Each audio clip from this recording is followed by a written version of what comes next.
Good morning, everyone, and welcome to Lecture 5. We are moving right along in our book, and I have some really interesting things for you today. So, in one of my critiques du jour, I have an interesting point. This one is entitled Realism, Irony, and Morality in Edith Wharton's The Age of Innocence. This is by somebody named Nir, N-I-R, Evron from Stanford. He begins, I'm not even sure if this is a he or a she, but this person begins by saying, by making Newland Archer's age at the end of The Age of Innocence the same as hers at the time of writing, Edith Wharton clearly urges a comparison between herself and her protagonist. And honestly, I have seen this a number of times in criticism that she was the same age as Archer. Wharton shares significantly with Archer is neither character nor biography, but rather a particular situation, that of outliving the world that had formed her. I thought that was very interesting. This person goes on to say Wharton was also tougher of mind. Her view of the lost world of her youth, her ideas regarding her human nature, and her quasi-Freudian insight into the price that exacted by the process of civilization were both harsher and more nuanced than anything the genial Archer might have thoroughly grasped or consistently held. Her sense of affiliation to the social circles in which she moved was likewise more ambiguous than his. Though an old New York-bred elitist to the marrow, Wharton had no illusions about her milieu and was never as beholden to its strictures as are the New Yorkers she depicts. Instead, she used her innate knowledge of this clannish society's customs and prejudices to become, it must be, one of its most devastating critics, much more so than James, who was too enamored of the nuanced spectacle of the leisured class existence, or Fitzgerald. As Irving Howe points out, came to the subject of wealth as a bedazzled outsider and could therefore only vividly dramatize but not dissect it. I thought it was an interesting comparison to Fitzgerald and to James, their different take on this society. In short, though belonging to the same tribe, Wharton and Archer share neither a common outlook nor a similar psychological constitution, nor still a comparable set of life choices. In fact, in these respects, it is probably Ellen Olenska, not Archer, who resembles her author more closely. What, then, he goes on to say, are the grounds for the comparison that Wharton urges between herself and her protagonist? The answer, I believe, says this author, is that it is a comparison not of character, but of a particular and distinctly modern situation, and that is outliving the world that had shaped him and her. At root, The Age of Innocence is a meditation on the transience of a cultural world. I like that. Personal death is not so much a theme in this novel as is the passing away of social institutions and the way of life that they embody. The Age of Innocence is a novel about the unbearable lightness of identity, always collective, received, contextual, not about the flesh and body on which it is stamped. It is therefore not the transience of human life that ticks away under its shining surface, but rather the ephemerality of the webs of meanings that give life its moral coordinates and its meaning. So it's this transience that is the transience of this social structure that that Wharton is identifying. I'm going to stop with that one for the time being. Oh, wait, person.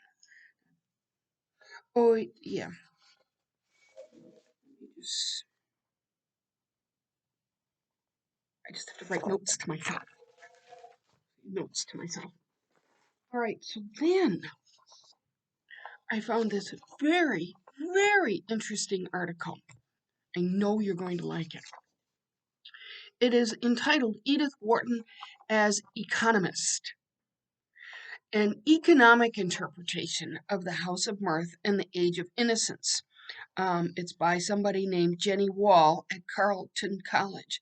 I'm not going to discuss any of the connections to the House of Mirth since our focus is on the Age of Innocence, but this was really interesting. This person, Jenny Wall, says the novels of Edith Wharton powerfully illustrate the principles of mainstream neoclassical economics in what may seem an unlikely setting, the courtship and mating rituals of high society. Yet, as Wharton makes clear, marriage can be much like any other voluntary transaction. It takes place in a market like atmosphere, with participants offering something of value and anticipating something worthwhile in return. What is more, people forego alternatives, in other words, lost opportunities to marry others or to remain single, even as they expect a net benefit from marriage to a particular person. This is so interesting. These fundamental economic concepts of markets, gains from trade, and opportunity costs associated with choices made and cost benefit calculations permeate Wharton's work. So we know that Wharton is regarded as extremely intelligent. And so these economic principles, I think, permeate the text.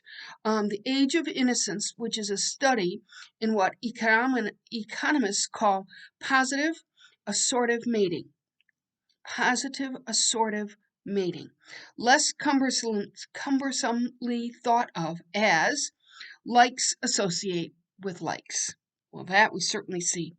This also reflects Wharton's economic instincts. Among the most influential proponents of this sort of economic theory of marriage is somebody named Gary Becker.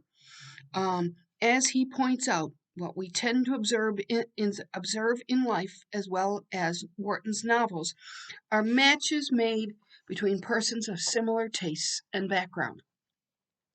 This happens partly because of the dimensions of the market. People have relatively more frequent contact with people like themselves. But if we consider marriage a voluntary transaction, and we believe people make the best choices possible given the circumstances, marrying someone like oneself could also be thought of as leading to the largest gains from trade. This language is just so right on. One does what is best for oneself by choosing someone similar. Perhaps this occurs because sameness, and we've heard that word 100 times in the book, sameness in some dimensions reduces the possibility of discord. Whatever the reason for positive assortive mating, where one like associates with likes, the data testifies to its existence. Matches between those who seem alike, at least on the surface, abound in the Age of Innocence. One such match, of course, is Archer and May. And this is a quote, and you'll recognize this. In spite of the cosmopolitan views on which Archer prided himself, he thanked heaven that he was a New Yorker and about to ally himself with one of his own kind. That's May. The van der Luydens are another maritally matched set. And this is a quote again from the text, which you will remember. They were so exactly alike that Archer often wondered how, after 40 years of the closest conjugality, two such merged identities ever separated themselves for anything as controversial as a talking over. This couple never goes out, and that is their secret to their powerful social success. They make themselves scarce, and Ellen recognizes that. She says it explicitly. She says, the reason for their great influence is that they make themselves so rare. This passage identifies subtle economic reasoning. The price of something typically depends on both supply and demand. By restricting desired social interactions, the van der Leydens effectively reduce supply, making their occasional foray into the outside world seem quite valuable. Even the apparent pairing of Julius Beaufort and Ellen highlights their commonalities. I'm sure you'll recognize this too. Beaufort, like Ellen, is an alien creature. Beaufort's habit of two continents, two societies, his familiar association with artists and actors and people generally in the world's eye, and his careless contempt for local prejudices, and a certain native shrewdness made him, for Ellen, better worth talking to than many men, morally and socially his betters, whose horizons are bounded by Battery and Central Park. So the concept of supply and demand, the concept of why even Ellen and Beaufort seem to be alike in some ways. But this person goes on and says, marital choices in Wharton's novels, as in life, are constrained by the spatial limits of the market because one has to choose from among the person one meets.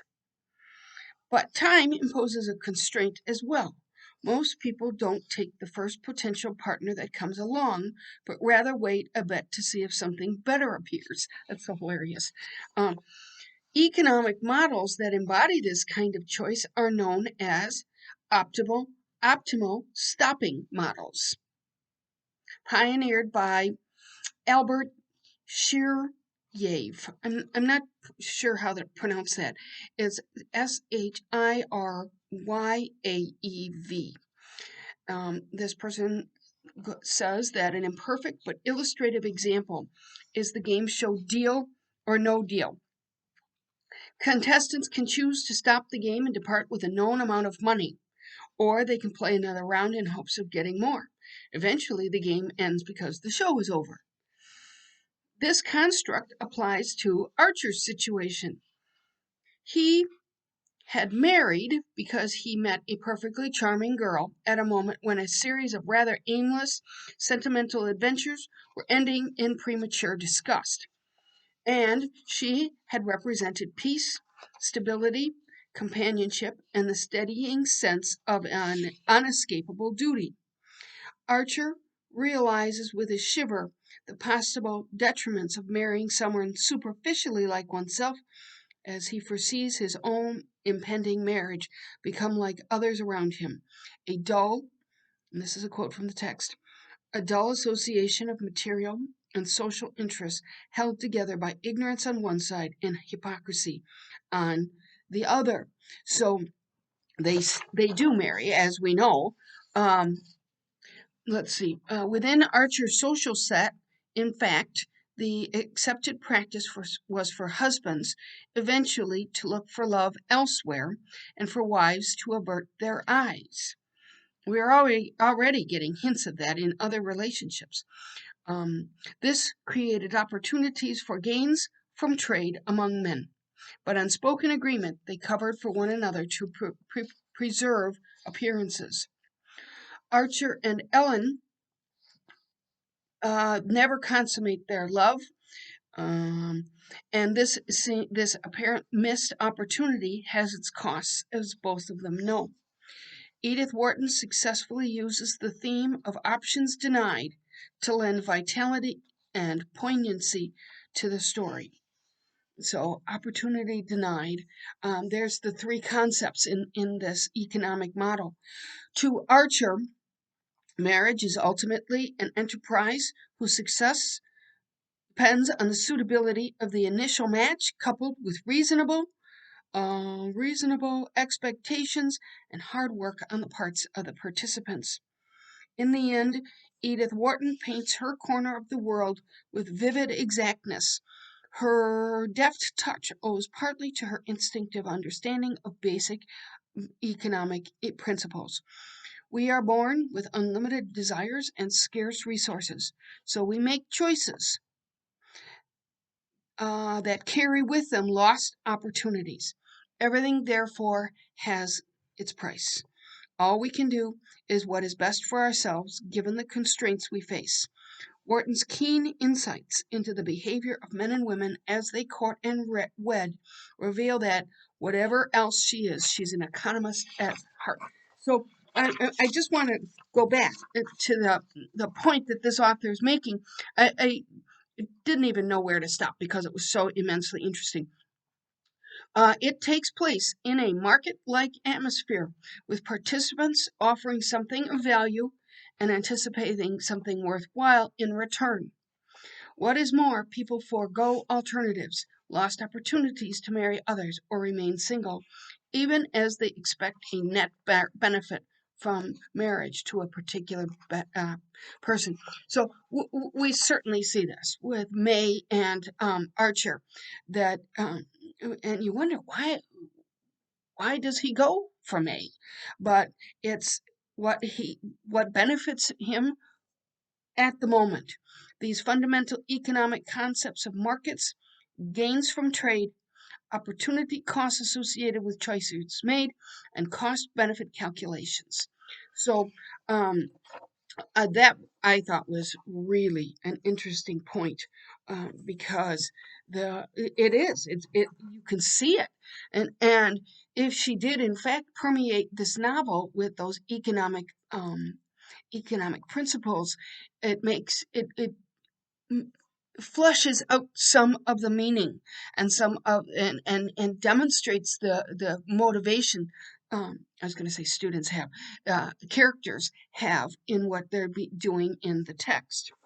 I also have some points here. This is back to my the Cambridge book. Yes. This is Memory and Memorials in the Age of Innocence.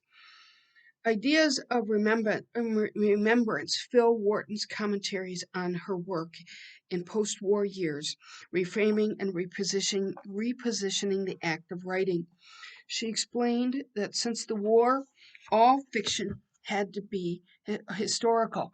I can't tell you how many times I have seen that in the criticism.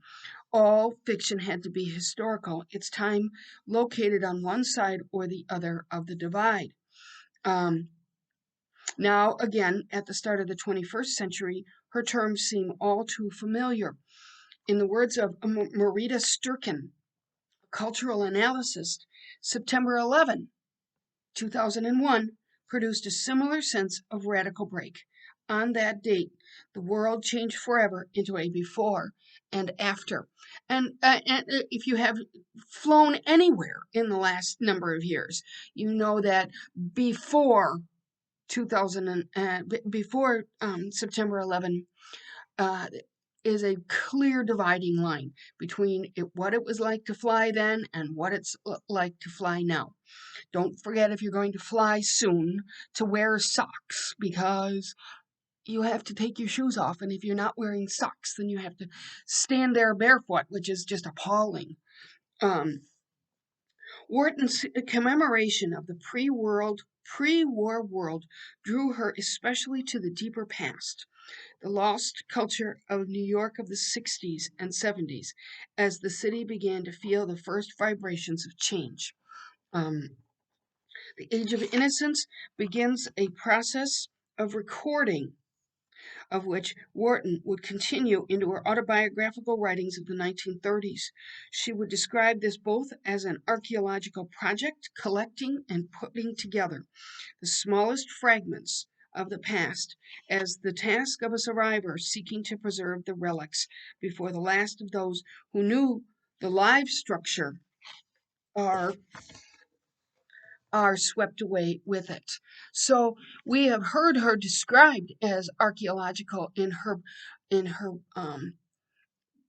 commemoration of this period. Wharton organizes her narrative around two New York clans linked in a dynastic union.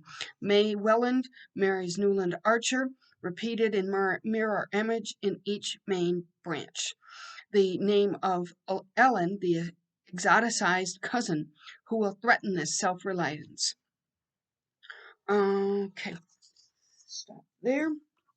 And then I have, from a different angle, we can read with the eyes of a family physician, noting the symptoms of social disturbance. That's Ellen. Within the text as a whole, Wharton's repeated lexicon of clan and tribe creates the effect of a vast, unified organism, a collective, an entity which reacts to shocks and rumors and registers hazards to its well-being. Whether embodied in the regular rhythms of the social season or in Mr. Welland's concern about his drops and his diet, the narrative keeps the greater health of the family in view, given visible form in the dinner table scenes of sniffing and chewing over dubious elements, both culinary and human. What society finds palatable or indigestible presents itself in a myriad of forms. So, hence, Beaufort is acceptable, even though we know that he left England under questionable circumstances which apparently this group can tolerate, whereas they are less tolerant of Ellen, who wants a divorce, which is something that shakes this society to the very core. Let's see. The Ellen and the banker Beaufort epitomize broader suspicions of foreigners, artists and intellectuals, new money, trade, sexual and financial nonconformity, which seem to menace the body of old New York. The narrative depicts two major modes of response as society fights to preserve itself: either violent rejection or gradual assimilation. And Beaufort is assimilated, but we already know that there is a significant double standard between men, what's acceptable for men and what's acceptable for women. Now you can see in the reflection of my china cabinet, there's Daphne. Let's hope that the chipmunk doesn't come out again, because that just sends Daphne right on over the edge. Okay, so let's see, our Wharton presents her most conventional figures as the most unbending. For example, the corseted Mrs. Welland in her purple satin drawing room. For an equally rigid social body, or expulsion or elimination of unacceptable elements seems the only recourse. So either this group assimilates or it's ejected. Out you go.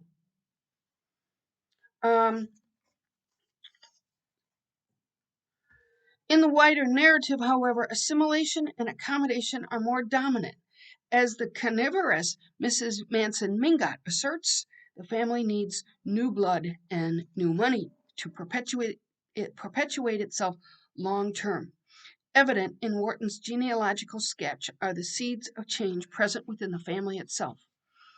In the Anglo-Dutch Newland lineage, Newland Archer exemplifies only a mild variation, a slightly more intellectual strain of his tribe's disdain for the grosser forms of pleasure. Remember that Archer had that affair, and it's tolerated. Boys will be boys. We've mentioned that. The Mingot pedigree is more diverse. While it produces the most conservative types, Mrs. Welland and her daughter May among them, the line also holds the most vibrant. Newland is drawn not only to Ellen, but to her audacious grandmother and the inner energy she represents. Um, Wharton suggests a more flexible and pragmatic spirit of enterprise. The foreign marriages, notably Ellen, to the Polish, what was he, a duke? No, he wasn't a duke. Um, he was a baron or something. I forget. Um, but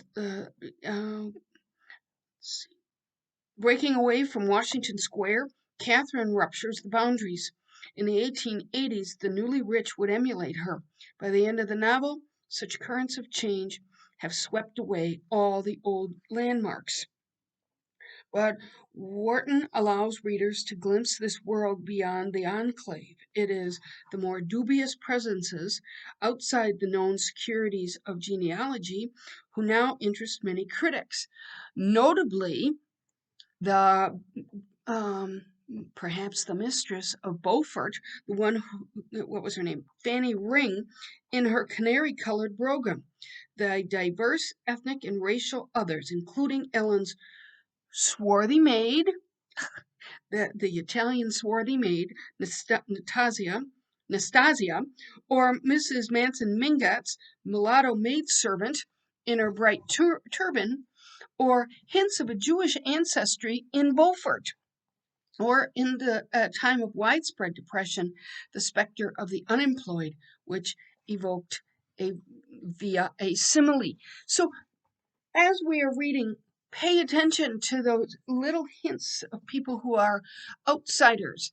Um, Wharton was very, very clear to describe Nastasia as swarthy and Italian, and she speaks in Italian, which, given my last name, I thought was hilarious, um, although I'm not Italian.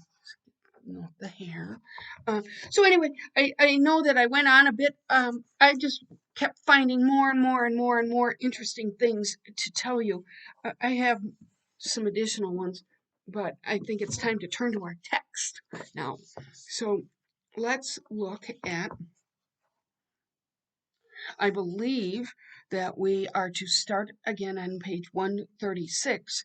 I'm pretty sure that's the case because I have a little sticky that says start here. We'll have to save that one. So if we look on page 136, the beginning of chapter 18, Madame Olenska, Ellen, reappears because she has gone upstairs to dress for dinner. Remember, there was quite the passage about that when Archer noticed that poor Ned did not change his clothes for dinner. Um, can you just imagine that every time you had dinner, you had to change your clothes? Um, that it's hard enough for me to decide what to wear to um, to give this lecture, and then as I probably told you, the jail is closed, so I can't even go to the jail now. Um, anyway, so uh, you have to prepare in order to look the part in front of my china cabinet. So anyway, paragraph 3, Madame Olenska stopped short and looked at the bouquet. Her color did not change, but a sort of white radiance of anger ran over her like summer lightning. We have not seen Ellen angry until she saw this bouquet. She exclaimed in a shrill voice that the young man had never heard. Who is ridiculous enough to send me a bouquet? Why a bouquet? And why tonight of all nights? She says. I'm not going to a ball.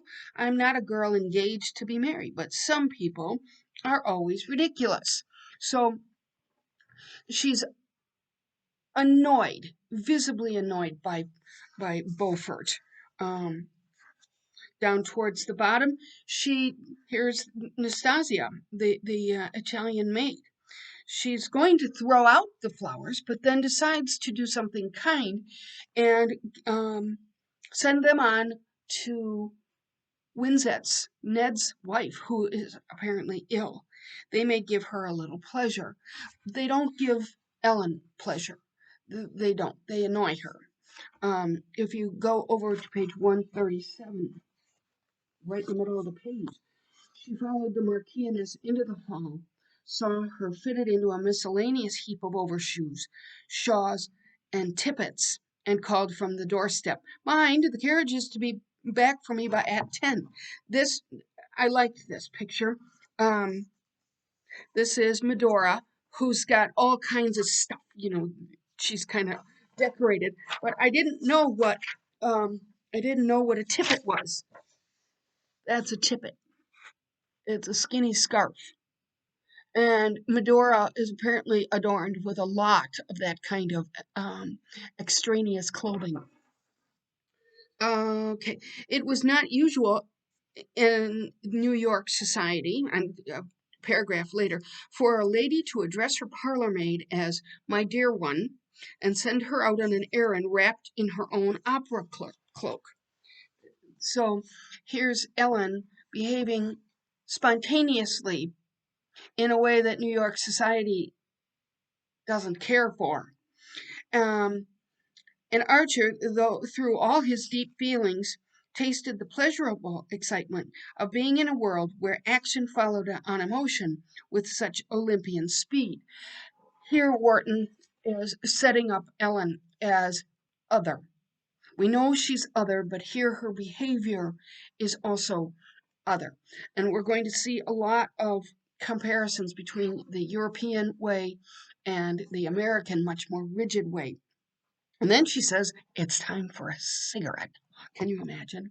Yes. And so she lights a cigarette, which we've seen time and again is a way for women often to declare their independence. If you go to the next page at the top of 138, she said you were used to all kinds of things, splendors and amusements and excitements that we could never hope to give you here. So again, other.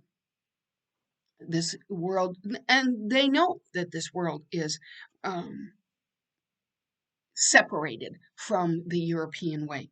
A few lines later, "You mean, does she speak the truth?" Her niece considered. "Well, I'll tell you, in almost everything she says, there's something true and something untrue." What has she been telling you? Um, and a few lines later, she says, "She pretends that Count Olenski has asked her to persuade you to go back to him." And there sets up the interesting dynamics of this group, which does not want people to rebel. And that's why I read you those articles, because it sets up this the society's need to remedy the things that aren't working. In other words, Ellen. And so, if you can't get Ellen to they've gotten her to give up the concept of divorce, and now they're working to send her back to the Count. Um, and Archer remembered that he had before noticed her apparent incapacity for surprise. So she understands what they're trying to do. At the top of page 139, "You know that your aunt believes you will go back, and we're not certain that Ellen is going to go back, but this society wants her to go back. They want to right the wrongs." Down at the bottom of page 139, "And May adores you, and yet you couldn't convince her? I thought her too intelligent to be the slave of such absurd superstitions." She is too intelligent. She is not their slave. But while she does have, May has some moments of insight, the second she sticks her head up, looks around, and then realizes that everything is right, she withdraws back into this subterfuge, this facade that she has created. If you look back over on the top of page 140, she thinks, in short, I want to marry her at once to get away from someone that I care for more.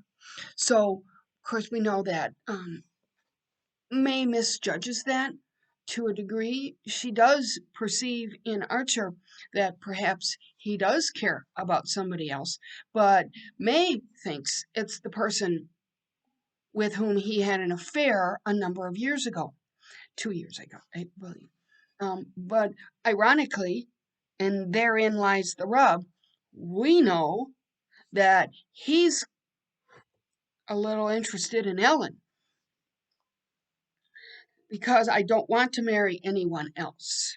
And then if we look down at the bottom, yes, she smiled and added, I must go where I'm invited, or I should be too lonely. So she's going out, she's being invited by the people who matter, and so then she has to play the game. But for her right now, this society feels safe. Um, and we know that she did not feel safe when she was with Olenska. Down at the bottom of page 140, interesting, May guessed the truth, he said. There is another woman, but not the one she thinks. And then we look at the top of page 141. She rebukes him. No, she's not going to have it. Archer, changing color, stood up. Also, it was the bitterest rebuke she could have given him. Don't make love to me. And then she says, she looked at him with unfeigned astonishment. And you say that when it's you who've made it impossible? So he was the one who talked Ellen into giving up the concept of divorce. At the time, Archer barely understood that he might be somewhat taken with Ellen. He talks her out of divorce because socially it would be social suicide, I guess. Next paragraph. Isn't it you who made me give up divorcing? Give it up because you showed me how selfish and wicked it was, how one must sacrifice one's self to preserve the dignity of marriage. This is it's right smack in the middle of the book. And to spare one's family the publicity, the scandal. This is the self being sacrificed for the greater good. And because my family was going to be your family, and for May's sake and for yours, I did what you told me, what you proved to me that I ought to do. Ah, she broke out with a sudden laugh. I've made no secret of having done it for you. So this is really Wharton's point, is that it's the self being sacrificed for the greater good. And if you're a person who stars things in margins, this would be a key one. I've got it starred 3 times because it was so clarifying. At the top of 142, she said, I had nothing to fear from that letter, absolutely nothing. All I feared was to bring notoriety, scandal on the family, and you, and May.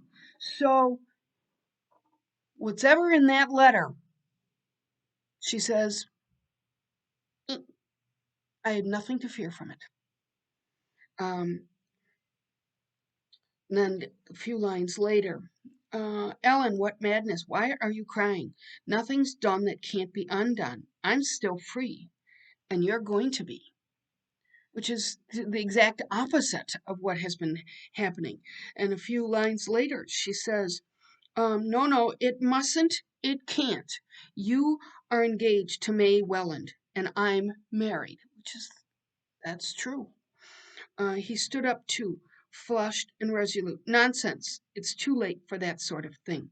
We've no right to lie to other people or to ourselves. So she's looking a little haggard, a little disheveled.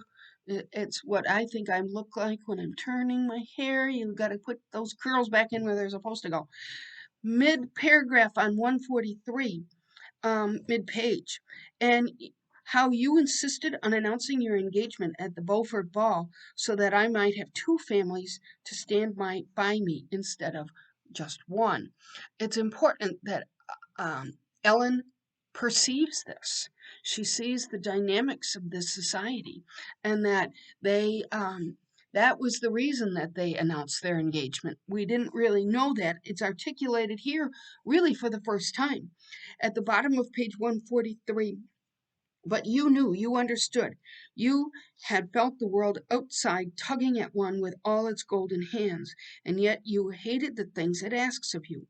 You hated happiness bought by disloyalty and cruelty and difference and indifference. That was what I'd never known before. And it's better than anything I've known. And this is kind of a summary of the safety that she feels. In Europe, she had, by all intents and purposes, a great deal of wealth and the arts and the bohemian types. And she gets here and she is seeking the cloister of this society. Turn the page to the top of 144. Don't let us undo what you've done, she cried. I can't go back now to that other way of thinking. I can't love you unless I give you up. So, again, this concept of her sacrificing herself. Um, Down at the bottom of page 144, uh, 3 paragraphs up, she smiled a little under her wet lashes. I shan't be lonely now. I was lonely. I was afraid. But the emptiness and the darkness are gone. When I turn back into myself now, I'm like a child going at night into a room where there's always a light. So it's a difference in her perception of her return home, her return to the family. At the top of 145, she, you've taught me what an ugly word that is. She refused. That gives me the right. So she has learned this from him. You've taught me what an ugly word that is. Um, Down towards the bottom of 145, it's the telegram. In it he read, Granny's telegram successful. This is the telegram from May. Papa and Mama agree, marriage after Easter. Am telegraphing Newland. Am too happy for words and love you dearly, your grateful May. So she's gotten the parents to go along with this, moving up the wedding date. The top of 146, and it's immensely ironic that it's right now when when Ellen and Archer are kind of pecking at this concept between them. At the top of 146, Archer crumpled up the yellow sheet as if the gesture could annihilate the news it contained. Um, and down 2 paragraphs, Newland, I hope there's no bad news in this telegram. I waited on purpose in case. No item of his correspondence was safe from Janie. This is Janie, the sister. Um, she lurks. She's always around and she's a lurker. It's one of my favorite words. But there she is, lurking in her funny purple jammies. She's wearing an immemorial purple flannel dressing gown with her hair with her hair on pins, suggesting that she was wearing curlers, and she seems really old because her jammies are really old. You may have some favorites, but you never wear them out in public. Janie just doesn't seem to. She's got these old jammies. Down at the bottom of 146, nothing's the matter except that I'm going to be married in a month. So there's quite a bit of irony at the very end of this book. Oh, Newland, how wonderful! I'm so glad. But dearest, why do you keep on laughing? Suggesting the underlying irony, he has taught Ellen about how to give oneself to the standards She came from outside, but May represents the life one must lead, or all will disintegrate. Um, One must lead this life, um, because if everybody doesn't cooperate and maintain this, then it will indeed disintegrate. So if we go into the next book, oh, I think I was going to write something to you. Oh no, yeah, um, okay, the next book. Uh, the day was fresh with a lively spring wind full of dust. All the old ladies in both families had got out their faded sables and yellow ermines, and the smell of camphor from the front pews almost smothered the faint spring scent of the lilies banking the altar.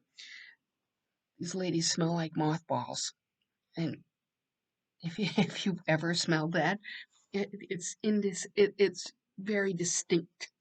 Um, so this is the backdrop of the wedding. This is it, and we are to notice the important um, elements of the rituals. All the old ladies sit up in front and smell like mothballs. I don't know if anybody even uses mothballs anymore. Um, Next paragraph, the where the bridesmaids were already hovering like a cluster of Easter blossoms. Um, so I've recently, in the last 5 years, married off 3 of my 4, and the rituals attending the weddings they're the same. You've got clusters of Easter blossoms. Those are the bridesmaids. Um, all 3 of my children were married at St. Monica's, and in the back, at the back, there's a room where the clusters of bridesmaids hang out and fussing and puffing up the dress. Remember that? You make the dress go up in the air. This just reminded me of this ritual here reminded me of that. My last one was married, I think, 3 years ago, 2 years ago, maybe even. Um, During this unavoidable lapse of time, the bridegroom, in proof of his eagerness, was expected to expose himself alone to the gaze of the assembled company. Maybe your weddings are similar to mine. The poor guy has to stand up there by himself unless he is flanked by his bridegrooms. This is hilarious. Archer had gone through this formality as resignedly as through all the others which made of a 19th century New York wedding a rite that seemed to belong to the dawn of history. Everything was equally easy or equally painful, as one chose to put it, in the path he was committed to tread, and he had obeyed the flurried injunctions of his best man as piously as other bridegrooms had obeyed his own in the days when he had guided them through the same labyrinth. To me, the tone was grim. The poor guy is standing up there with his gold and sapphire sleeve links. I knew what that was, but I had to look it up. But it is indeed cufflinks. And the ritual goes on at the top of 150. Wait, oops, too many pages. Archer had sat up half the night trying to vary the wording of his thanks for the last batch of presents from men, friends, and ex-lady loves. The fees for the bishop and the rector were safely in the pocket of his best man. His own luggage was already at Mrs. Manson Mingott's, where the wedding breakfast was to take place, and so were the traveling clothes into which he was to change, and a private compartment that had been engaged in the train that was to carry the young couple to their unknown destination. Concealment of that spot in which the bridal night was to be spent being one of the most sacred taboos of the prehistoric ritual. I think this is just it's so spot on, and yet it was written, you know, 100 years ago, 100 years ago, and this is still maintained. I'm thinking that some of you have had kids who got married and followed the same sort of ritual. Then there was Handel's March, A cheerful indifference, down towards the bottom. How like a first night at the opera, he thought, recognizing all the same faces in the same boxes. No pews, the same towering ostrich feathers in her bonnet, and Mrs. Beaufort with the same diamond earrings and the same smile, and it just goes on and on. After that, there was still time to review one by one the familiar countenances in the first row, the women's sharp with curiosity and excitement, the men sulky with the obligation of having to put on their frock coats before luncheon and fight for food at the wedding breakfast. I don't know why they have to fight for it, but I thought that was hilarious. And at least in my family, the weddings take place at 2, and then you have the obligatory photos, by which time the bridal party and family are hungry, but dinner isn't until 5. When it's not even dinner, you get there and then you have hors d'oeuvres and a couple of glasses of what have you, and it's the same. I was chuckling to myself at the top of 151, but I'm told that Level Mingot insisted on its being cooked by his own chef, so it ought to be good if one can only get at it. um so it's to be served at small tables in the new English fashion. I think what this means is that instead of it being a buffet, it is served a sit down dinner. Um,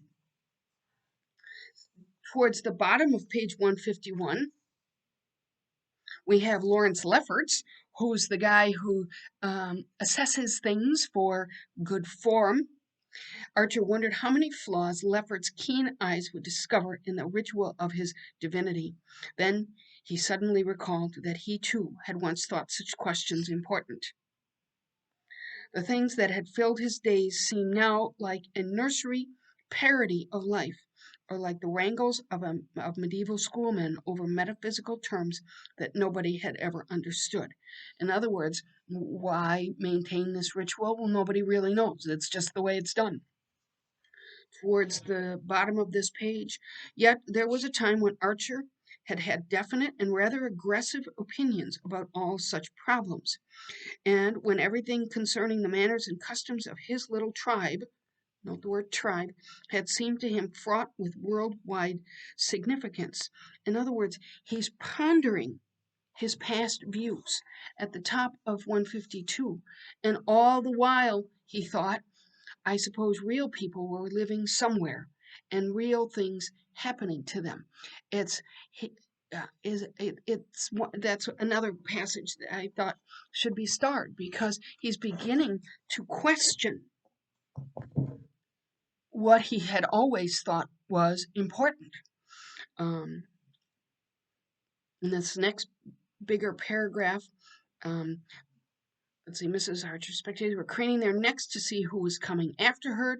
Wild rumors had been abroad the day before to the effect that Mrs. Manson Mingot, in spite of her physical disabilities, remember she's extremely fat, had resolved on being present at the ceremony. So everybody wants to know if she's going to be able to get there. At the end of this paragraph, one rumor was that she was going to be wheeled in her enormous bath chair and sitting enthroned in it at the foot of the chancel. So I wasn't sure what a bath chair was. I looked it up. That's it. That is the precursor of a wheelchair. And the word bath is not like a shower or a tub carriage. It's the city of Bath where it was invented. Um, A bath chair, or capitalized bath chair, was a rolling chaise or light carriage for one person with a folding hood which could be opened or closed. Used especially by disabled persons, it was mounted on 3 or 4 wheels and drawn or pushed by hand. It is so named from its origin in Bath, England, and possibly also after its similarity to appearance to an old-fashioned chair. If required, the chair could also be mounted on four wheels and drawn by a horse or a donkey or a small pony with the usual turning arrangement. These animal drawn versions were the forerunners of the invalid carriage. James Heath of Bath, who flourished before the middle of the 18th century, was the inventor of the Bath chair. Um, I never really remember a reference to a Bath chair, but apparently Mrs. Mingot is um, has one, and everybody's speculating on whether or not she's going to appear. The idea of this monstrous exposure of her person was so painful to her relations that they could have covered with gold the ingenuous person who suddenly discovered that the chair was too wide to pass between the iron uprights of the awning. How big must this chair be? In other words, how big is Mrs. So it can't fit through the archway, and so it's decided she can't come. Um, Over on page 153, I hope I hope the Amazon delivery isn't coming. My dog is barking, growling actually. So down at the bottom of page 153, he had taken it for granted that the Marchioness was still in Washington, where she had gone some 4 weeks previously with her niece, Madame Olenska. It was generally understood that their abrupt departure was due to Madame Olenska's desire to remove her aunt from the baleful eloquence of Dr. Agathon Carver. Remember that guy? He was another bigger person. He was the one who is he was trying to enlist her in his little cult religion, the Valley of Love. Um, so if we go over to the more business about the. I thought these wedding descriptions were hilarious. For a moment, Archer stood with his eyes fixed on Medora's fantastic figure, straining to see who came behind her. But the little procession was at an end, for all the lesser members of the family had taken their seats, and the 8 tall ushers, gathering themselves together like birds or insects, preparing for some migratory maneuver, were already slipping through the side doors into the lobby. So, another reference to the wedding rituals. At my 3 kids' weddings, there were a flock an absolute flock of bridesmaids and ushers. The ones that were standing at the back, remember, they take you down the aisle. So it goes on in detail describing this it's way too many W's, wedding ritual, whatever. Archer opened his eyes, and this is on page 154, but could they really have been shut as he imagined? And he felt his heart beginning to resume its usual task.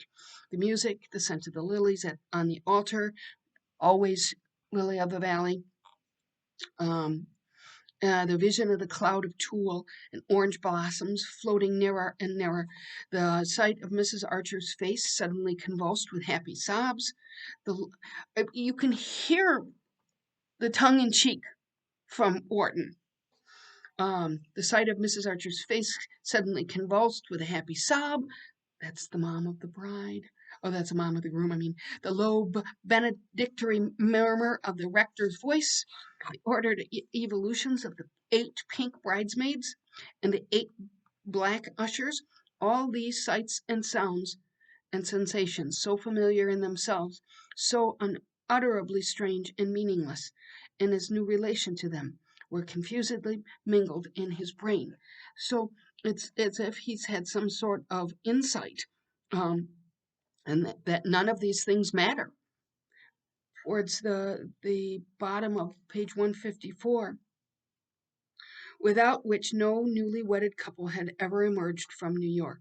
These seemingly meaningless rituals were all something that you were supposed to fulfill these, including the best man looking to be sure that he had the ring.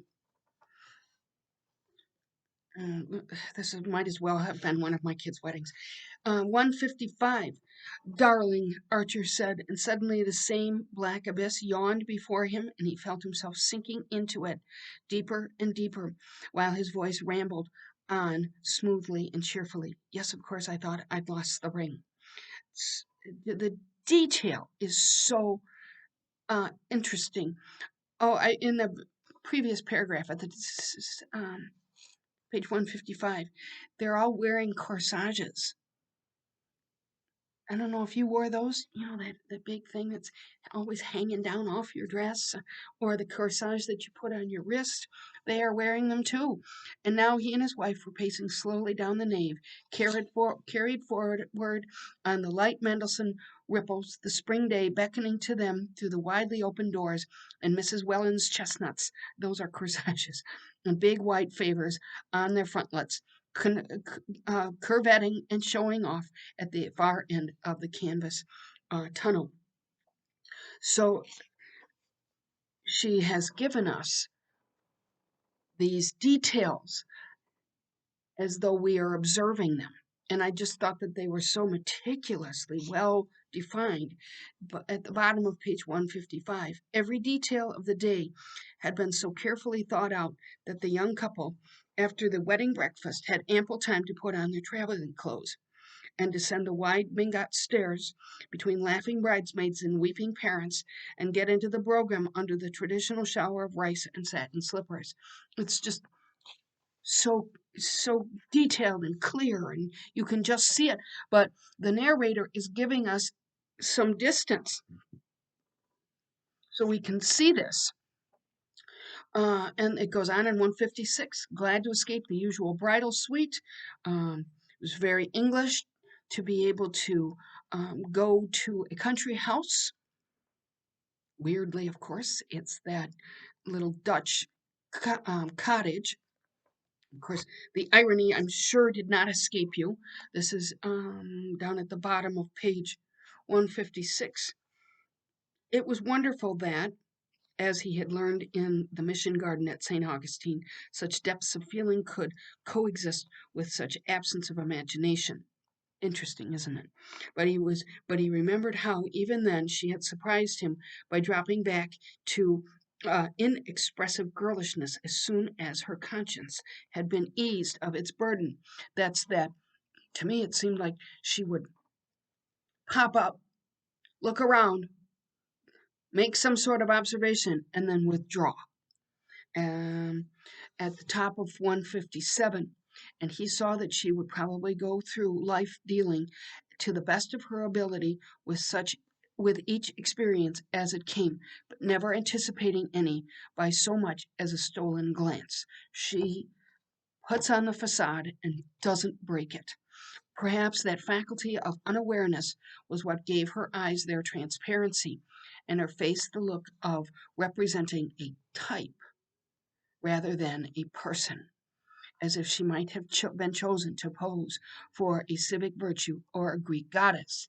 Um, that's the second time she's been referred to uh, as a Greek goddess, but it's not a live Greek goddess. It is the statue of Diana that she has taken on this persona. Archer suddenly felt himself looking at her with the startled gaze of a stranger.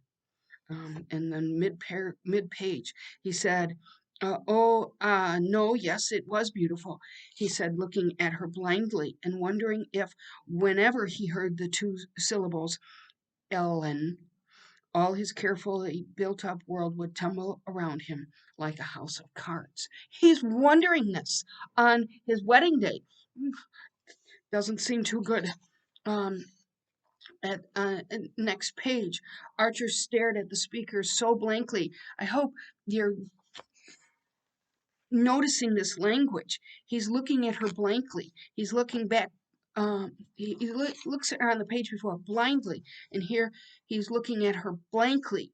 And of course, they're going to go to the patroon's old cottage because the water breaks in the other house, in the Vanderleidens. towards the end of this chapter. The van der Luydens show it to so few people, but they opened it for Ellen, it seems, and she told me what a darling little place it was. And she says it's the only house she's seen in America that she could imagine being perfectly happy in. Um, it's understated, it's small, it is, of course, the place where um, Ellen and Archer had a private conversation. Um, and we close this chapter with Newland being in a void. He's blank and blind. The next chapter, um, uh, it begins with a reference to the monumental Britannia ware of their lodging house breakfast table. Um, Britannia, I didn't know what it was. I thought it might be silver, but it's actually a pewter alloy that I think it must be that I forget what it's called, not Revere ware. Um, Silver. It's an alloy. It's very shiny, and they've taken that out. Next paragraph. In all the rainy desert of autumnal London, there were only two people whom the Newland Archers knew. These two they had sedulously avoided in conformity with the old New York tradition that it was not dignified to force oneself on the notice of one's acquaintances in foreign countries. This almost ritualistic behavior of Americans in Europe about how you didn't have little meetings with people that you knew in Europe. You were to stay aloof and not impose on people. Um, let's see, top of page 160, there's a continued description of these two women. Um, two paragraphs down. When the Archers left Botzen, um, it's a little town in Italy, they had no idea of ever seeing Mrs. Carfrey and Miss Harrell again. Nothing to, and this is interesting because here establishes the difference, the contrast between American and European behavior. Nothing to Mrs. Archer's mind would have been more undignified than to force oneself on the notice of a foreigner to whom one had happened to render an accidental service. But Mrs. Carfrey and her sister, to whom this point of view was unknown, and who would have found it utterly incomprehensible, felt themselves linked by an eternal gratitude to the delightful Americans who had been so kind at Boston, with touching fidelity. So, and this goes on quite a bit. They have this fidelity, they've developed a friendship, and in contrast to the way that Americans respond to people they know in Europe. It, let's see. Okay. At the top of page 161, it's all very well for you, Newland. You know them. But I shall feel so shy among a lot of people I've never met. And what shall I wear? So that's May.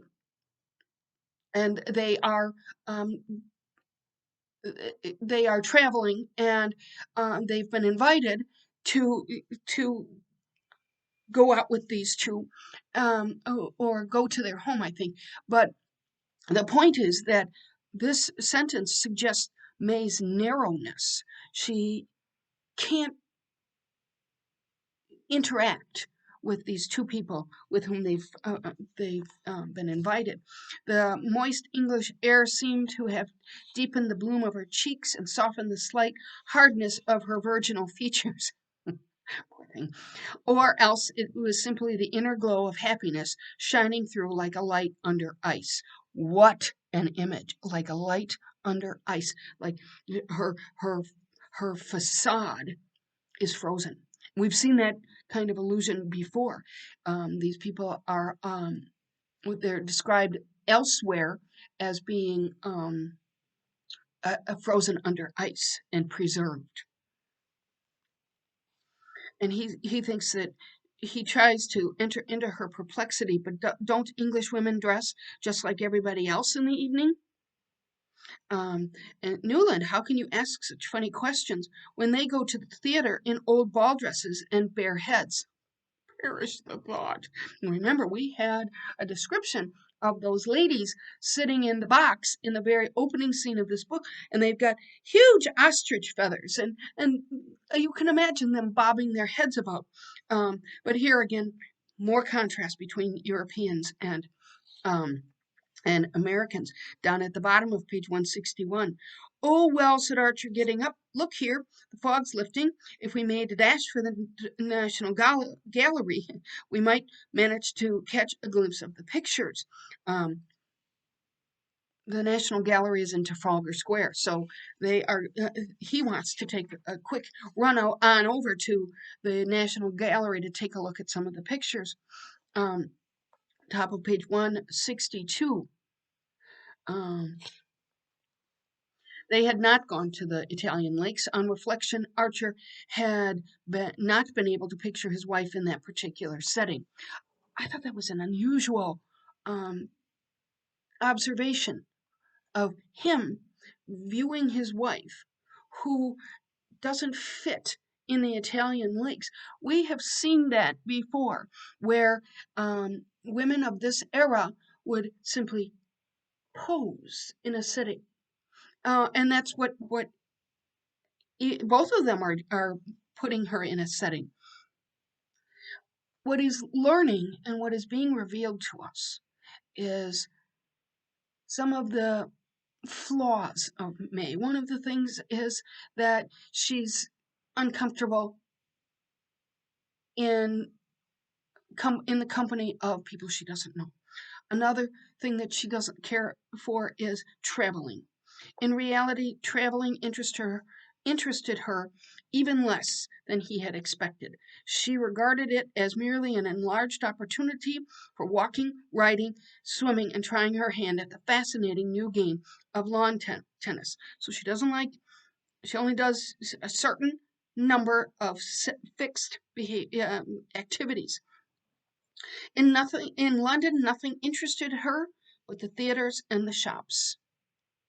She's pretty narrow. Next paragraph. Archer had reverted to all his old inherited ideas about marriage.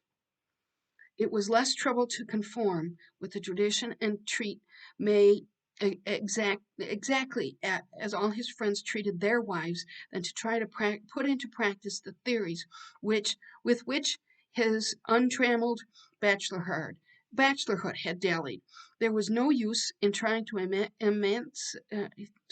emancipate a wife who had not the dimmest notion that she was not free. And he had long since discovered that May's only use of the liberty she supposed herself to possess would be to lay it on the altar of her wifely adoration. That is a very, it's almost a pathetic narrowness of her experience. At the top of 163. But with a conception of marriage so uncomplicated and incurious as hers, such a crisis could be brought about only by something visibly outrageous in his own conduct. Whatever happened, he knew she would always be loyal, gallant, and unresentful, and that pledged him to the practice of the same virtues. The, he's reverted. He popped his head up like she did occasionally. He dallied in some of these new thoughts brought about by his interaction with Ellen, and yet he's withdrawn as well. Uh, let's see. 2 paragraphs later. Such qualities were scarcely of the kind to enliven foreign travel, though they had made her so easy and pleasant a companion. But he saw at once how they would fall into place in their proper setting. He had no fear of being oppressed by them, for his artistic and intellectual life would go on, as it always had, outside the domestic circle. So, in the presence of his wife, he can play the roles. But we are given to believe that he can look beyond and it is acceptable outside of the marriage. We don't know what yet. Um, Bottom of page 163, in that bigger paragraph towards the end, Archer too would have preferred to escape their friend's hospitality. In conformity with the family tradition, he had always traveled as a sightseer and a looker on, affecting a haughty unconsciousness of the presence of his fellow being, because he's from New York and this is the way he's to behave. On the next page, another contrast with the Europeans.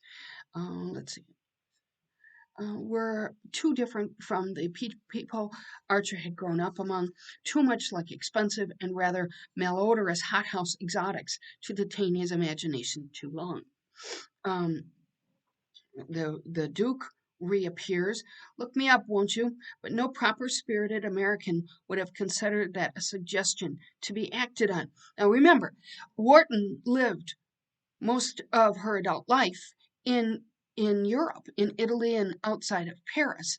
So she was an expatriate, and she was examining both cultures from, from an outsider's point of view. Um, and this weird distance from the locals, he was struck again by the religious reverence of even the most unworldly American women for the social advantages of dress. Um, uh, he thought to himself, it is their armor, these are their clothes, their defense against the unknown, and their defiance of it. Um, at the top of 165, into this dimly lit and dim-featured group, May Archer, May Archer floated like a swan with the sunset on her. She seemed larger, fairer, and more voluminously rustling than her husband had ever seen her, and he perceived that the rosiness and rustlingness were the tokens of an extreme and infantile shyness. So, um, again, it's her armor, it's a facade. Next paragraph. Archer noticed that his wife's way of showing herself at her ease with foreigners was to become more uncompromisingly local in her references, so that through her loveliness, that though her loveliness was an encouragement to admiration, her conversation was a chill to repartee. She can't talk to people she doesn't know, but this voluminous beauty, she's walking in like a swan. It's how she protects herself. If we look at the top of page 166, we're introduced to this Italian tutor. So varied were his interests, and so many his gifts. He was a man about 30, with a thin, ugly face. May would certainly have called him common looking, to which the play of his ideas gave an intense expressiveness, but there was nothing frivolous or cheap in his animation. Um, so he's one of those art type people. He has frequented the Gancart Genier, that's the French literary organization, so he's part of that. Um, his situation, in fact, seemed, materially speaking, no more brilliant than Ned Winsett's, but he had lived in a world in which, as he said, no one who loved ideas needed hunger mentally. As it was precisely of that love that poor Winsett was starving to death, Archer looked with a sort of vicarious envy at this eager, impecunious young man who had fared so richly in his poverty. So he's the tutor. Archer's drawn to him. He is not limited like Winsett was. Winsett was limited because his experience was New York, whereas this fellow has lived in Europe.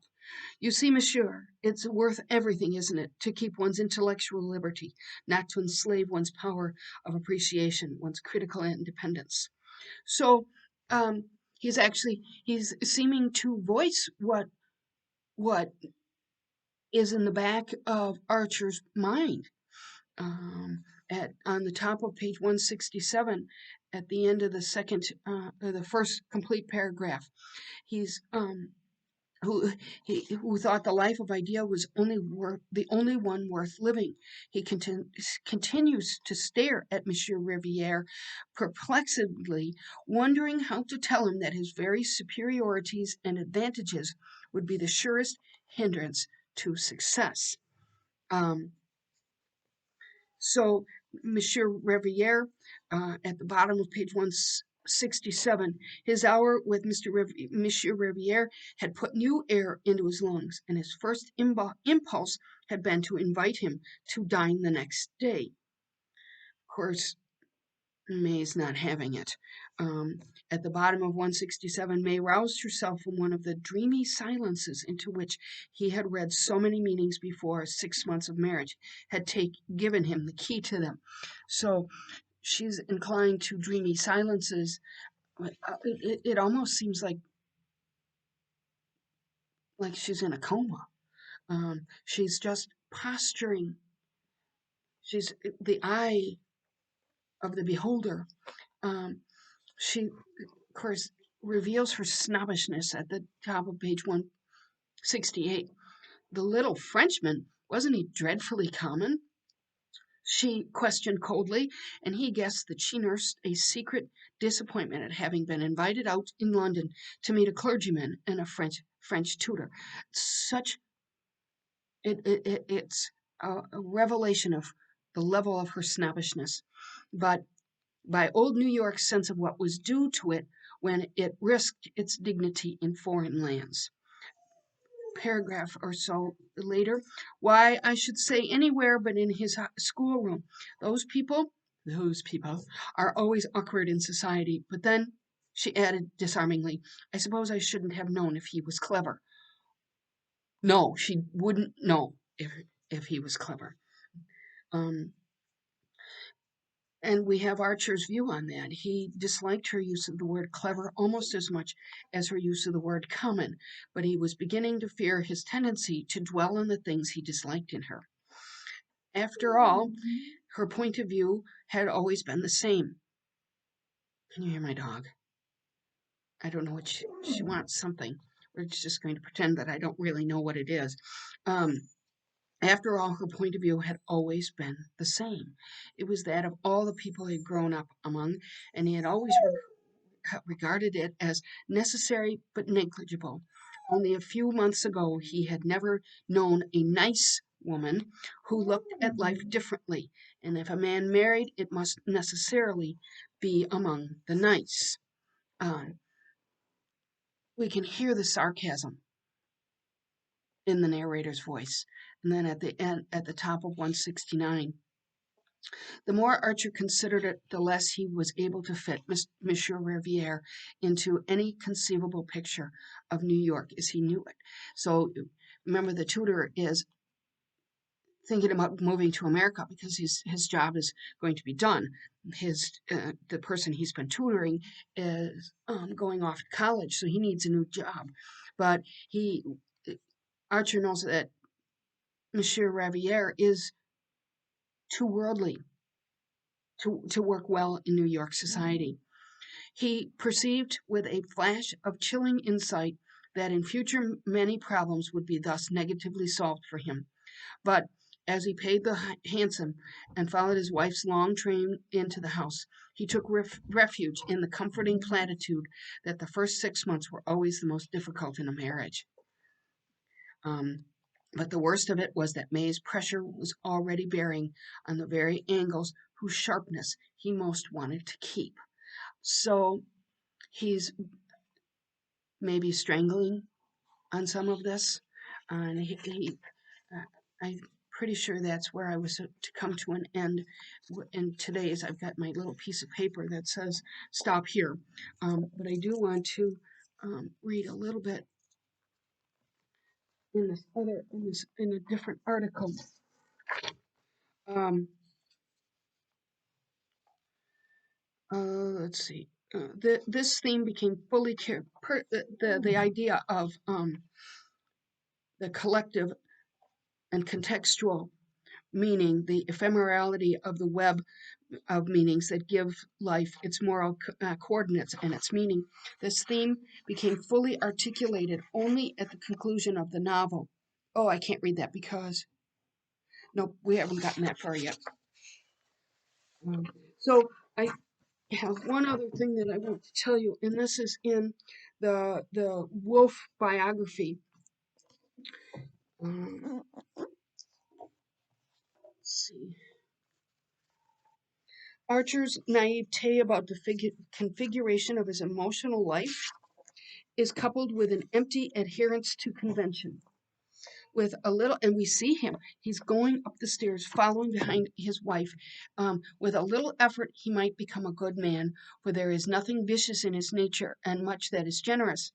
However, never having examined the rules by which society he lives, his notion of duty, as in the duty of using two silver-backed brushes with his monogram in blue enameled to part his hair, remember that, is a thing easily to be confounded by Larry Lefferts's notions of form.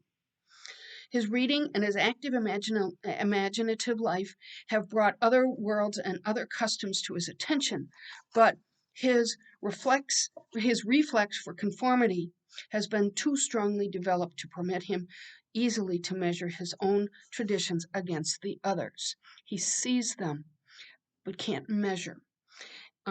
He had probably read more, thought more, and even seen a good deal more of the world than any other man of the number, but grouped together they represented New York, and the habit of masculine solidarity made him accept their doctrine on all the issues called moral. He instinctively felt that in this respect it would be troublesome and also rather bad form to strike out for himself. Thus the life of his spirit is infused with only the vaguest apprehension of purpose. There is no self-consciousness in his virtue, and he cannot be said to be moral because his admirable acts are informed by no continuous inner sense of conscience. So it's simply the delineation, as Larry Lefferts defined, it's the delineation within the form. Um, and so with that, we see him going up the stairs behind his wife's train, and he retreats again. He thinks about it. He's astute enough to notice, but he retreats into what he knows, what he has seen, what he's been brought up to believe. So with that, I'm going to close. I'll talk more about that next week. And that's what I have for you today. We will start again in chapter 21 next week. If you have questions or observations, feel free to let me know. Ooh, I timed that one pretty well. 1 hour and 27 minutes and 32 seconds. So I'm right at 1.5 hours. Feel free to email me if you care to. Otherwise, I will see you next week. And we happily got through without Daphne noticing the big old squirrel that's in my backyard. Anyway, have a nice week. Stay well. I will see you next week.